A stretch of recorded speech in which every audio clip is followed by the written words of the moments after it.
Hello, and welcome to BookSpot. I'm Earl Wajenberg. This time we're going to start a series of fairy tales by George MacDonald. MacDonald lived in the Victorian period and was read years later by C.S. Lewis and J.R.R. Tolkien, both of whom admired him and both of whom were inspired by him. Today he's best remembered for only a few stories, The Princess and the Goblin, and this one, The Light Princess. Chapter 1. What? No children? Once upon a time, so long ago that I have quite forgotten the date, there lived a king and queen who had no children. And the king said to himself, "All the queens of my acquaintance have children, some 3, some 7, and some as many as 12, and my queen has not one. I feel ill-used." So he made up his mind to be cross with his wife about it. But she bore it all like a good patient queen as she was. Then the king grew very cross indeed, but the queen pretended to take it all as a joke, and a very good one too. "Why don't you have any daughters at least?" said he. "I don't say sons, that might be too much to expect." "I'm sure, dear king, I'm very sorry," said the queen. "So you ought to be," retorted the king. "You are not going to make a virtue of that, surely." But he was not an ill-tempered king, and in any matter of less moment would have let the queen have her own way with all his heart. This, however, was an affair of state. The queen smiled. "You must have patience with a lady you know, dear king," said she. She was indeed a very nice queen, and heartily sorry that she could not oblige the king immediately. The king tried to have patience, but he succeeded very badly. It was more than he deserved, therefore, when at last the queen gave him a daughter, as lovely a little princess as ever cried. Chapter 2. Won't I just? The day drew near when the infant must be christened. The king wrote all the invitations with his own hand. Of course, somebody was forgotten. Now, it does not generally matter if somebody is forgotten, only you must mind who.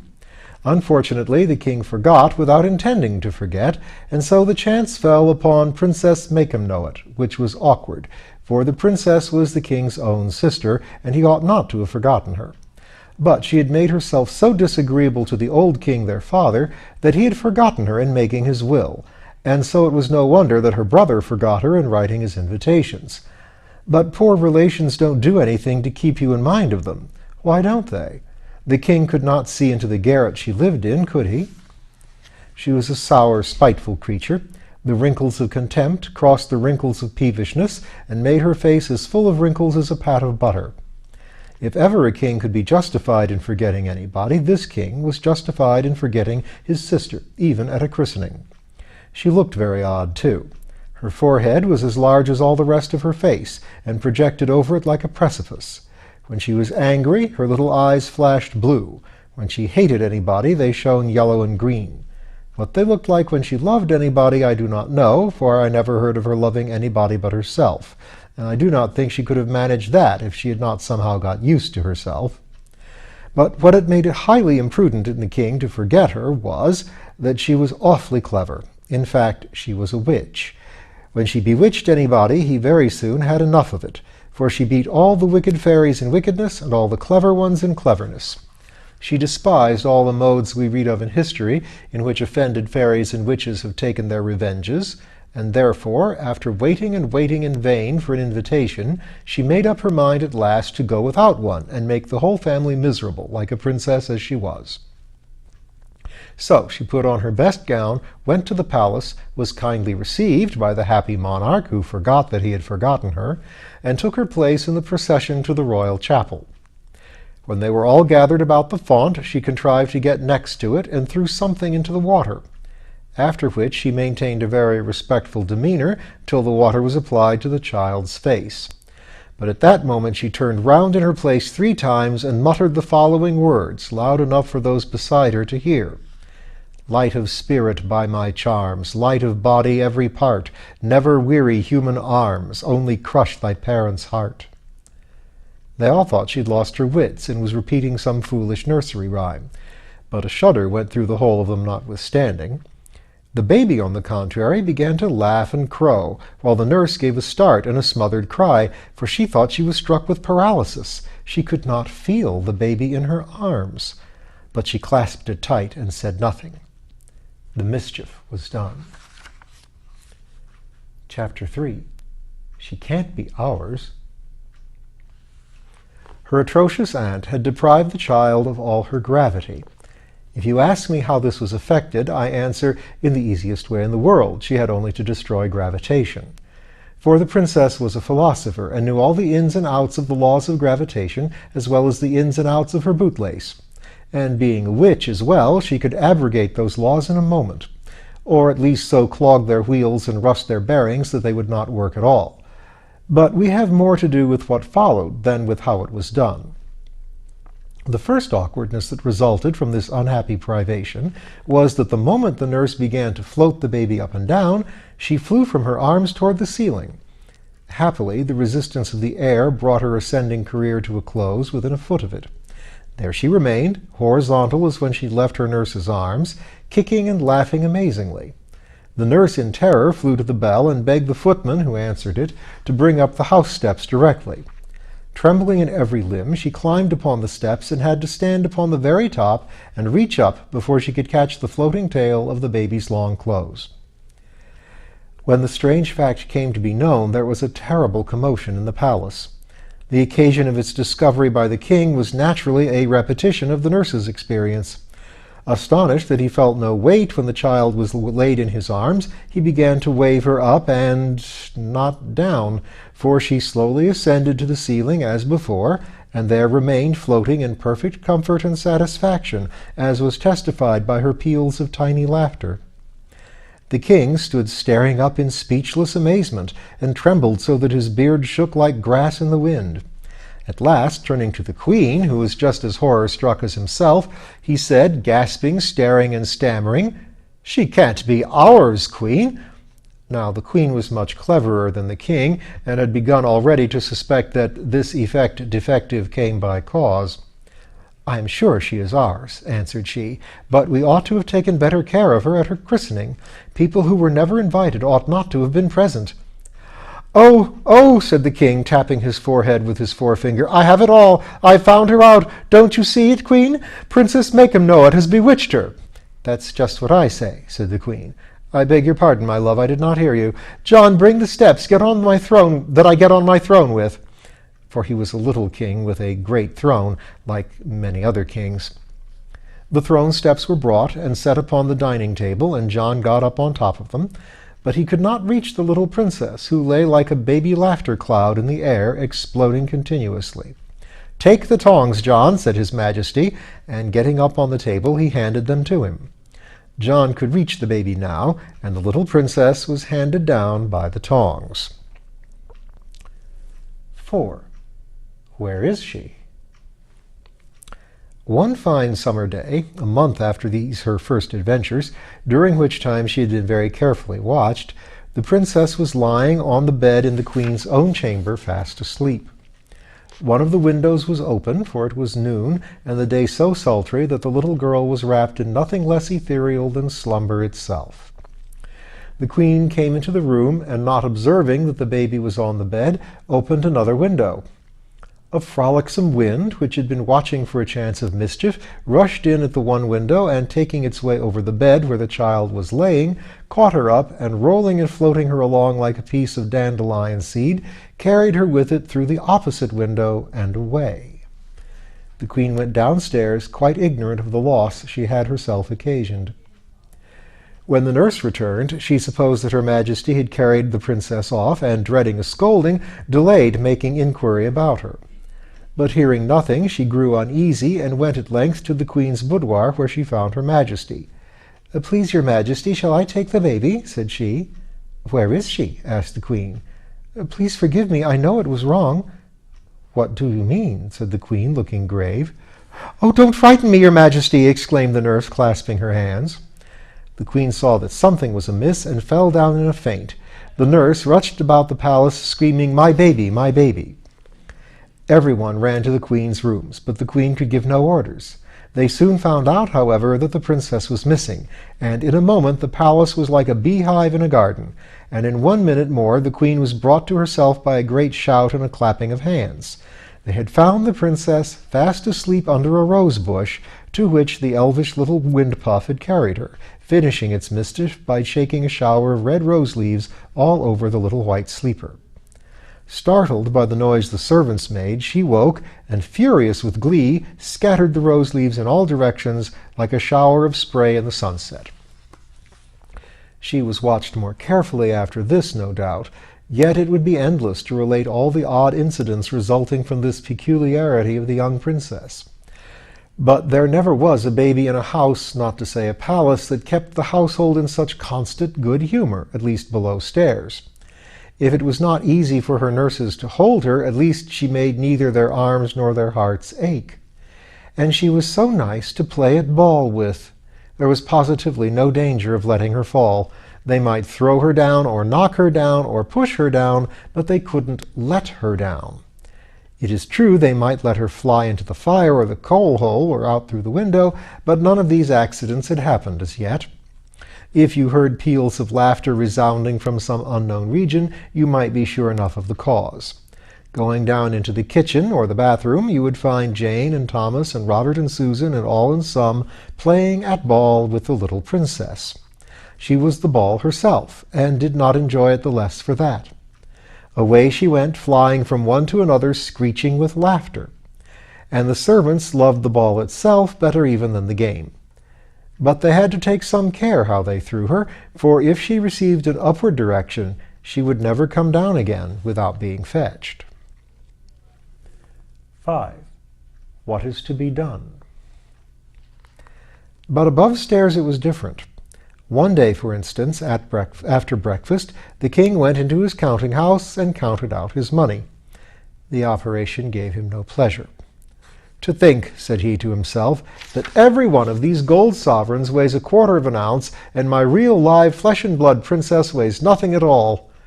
And he hated his gold sovereigns as they lay with a broad smile of self-satisfaction all over their yellow faces. The queen was in the parlor, eating bread and honey, but at the second mouthful she burst out crying and could not swallow it. The king heard her sobbing. Glad of anybody, but especially of his queen, to quarrel with, he clashed his gold sovereigns into his money-box, clapped his crown on his head, and rushed into the parlor.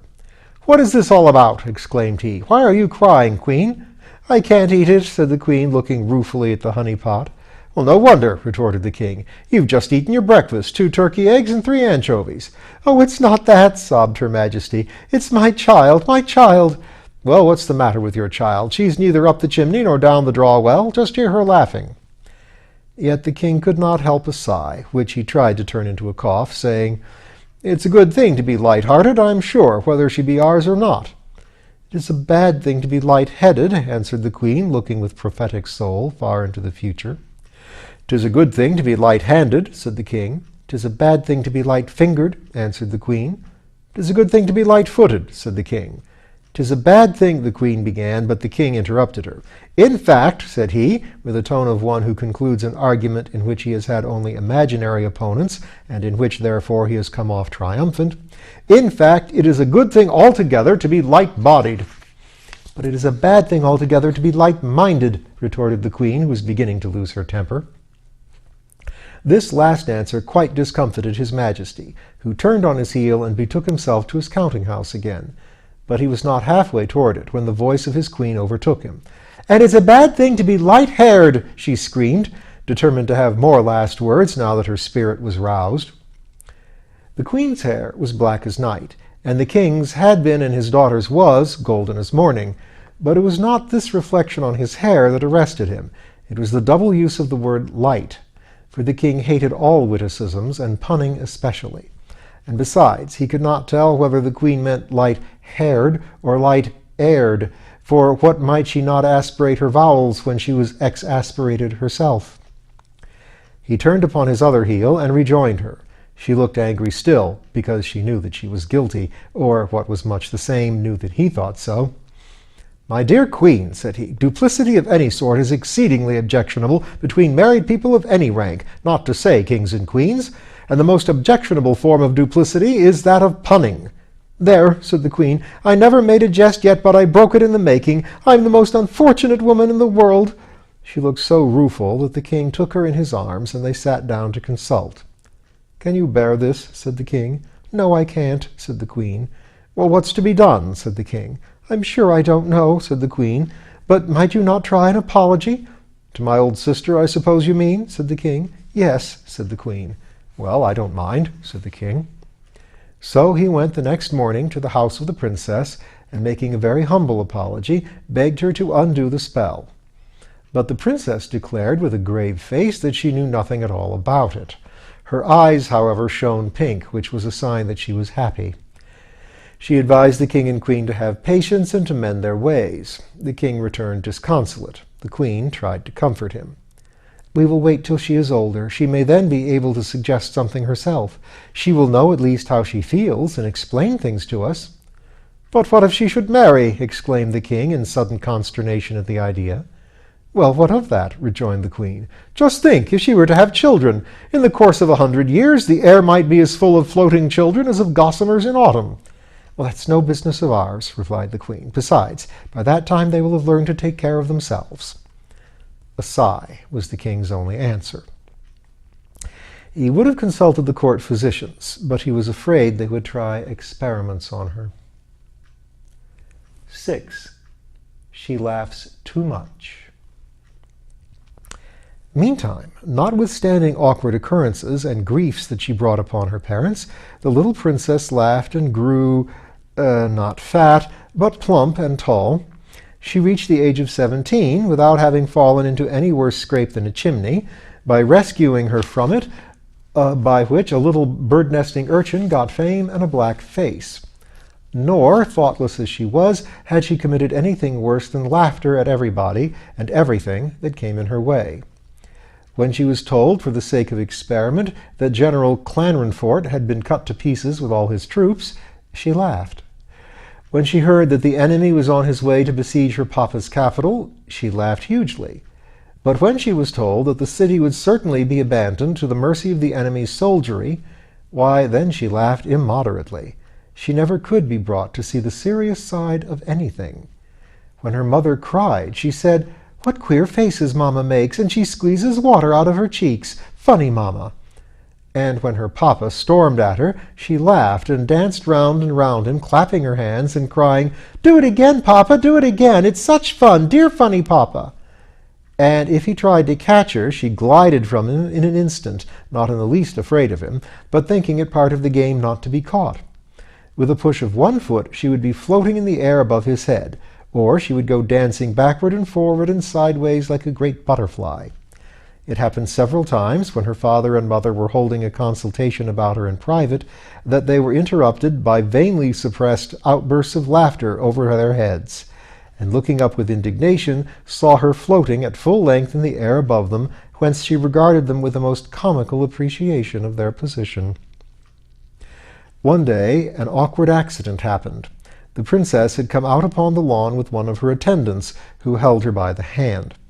Spying her father at the other side of the lawn, she snatched her hand from the maid's and sped across to him. Now, when she wanted to run alone, her custom was to catch up a stone in each hand, so that she might come down again after a bound. Whatever she wore as part of her attire had no effect in this way. Even gold, when it thus became as it were a part of herself, lost all its weight for the time. But whatever she only held in her hands retained its downward tendency. On this occasion she could see nothing to catch up but a huge toad that was walking across the lawn as if he had 100 years to do it in. Not knowing what disgust meant, for this was one of her peculiarities, she snatched up the toad and bounded away. She had almost reached her father, and he was holding out his arms to receive her and take from her lips the kiss which hovered on them like a butterfly on a rosebud, when a puff of wind blew her aside into the arms of a young page who had just been receiving a message from His Majesty. Now, it was no great peculiarity in the princess that once she was set a-going, it always cost her time and trouble to check herself. On this occasion there was no time. She must kiss, and she kissed the page. She did not mind it much, for she had no shyness in her composition, and she knew besides that she could not help it. So she only laughed like a musical box. The poor page feared the worse. For the princess, trying to correct the unfortunate tendency of the kiss, put out her hands to keep her off the page, so that, along with the kiss, he received on the other cheek a slap with a huge black toad, which she poked right into his eye. He tried to laugh too, but the attempt resulted in such an odd contortion of his countenance as showed that there was no danger of his pluming himself on the kiss. As for the king, his dignity was greatly hurt, and he did not speak to the page for a whole month. I may here remark that it was very amusing to see her run, if her mode of progression could properly be called running, for first she would make a bound, and then having alighted she would run a few steps and make another bound. Sometimes she would fancy she had reached the ground before she actually had, and her feet would go backward and forward, running upon nothing at all, like those of a chicken on its back. Then she would laugh like the very spirit of fun, only in her laugh there was something missing.